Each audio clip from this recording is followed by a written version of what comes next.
আমার কাছে বলে দিতে হবে। দাঁড়ান বলছি।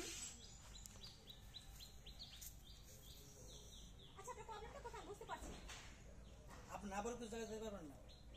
আপনি আমার বাড়ির দারোয়ান, সো আপনাকে আমি কি বলবো আর কি করব আপনি তো বুঝতেই পারছেন আমার গেটআপ দেখে যে এখন আমি শপিং এ যাব বা হানিমুনে যাব বা আমার বান্ধবীর বাসায় যাব, আমার যে কোনো জায়গায় যাওয়ার প্রয়োজন আছে, তাই না?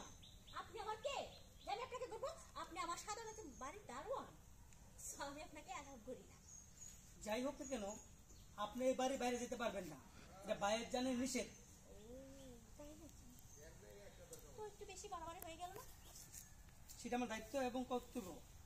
আপনার কর্তব্য তাও অবশ্যই ঠিক, যেহেতু দারোয়ান যেহেতু আছে কর্তব্য তো করতে হবে, তাই না?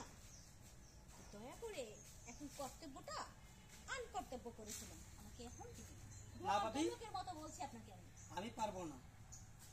তারপর আপনি একই কথা, আপনি পারবেন না পারবেন না পারবেন না। এই একটা চর দিয়ে না তো দাঁত যা আছে সব ফেলে দেবো সারা, পারবো না মানে কি? দেখেন, শুধু শুধু আমার সাথে তর্ক করবেন না।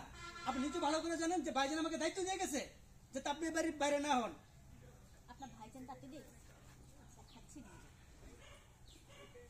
আপনার ভাইজানকে আমি এখনই ফোন দিচ্ছি। হ্যাঁ দেন, আপনি ফোন দেন।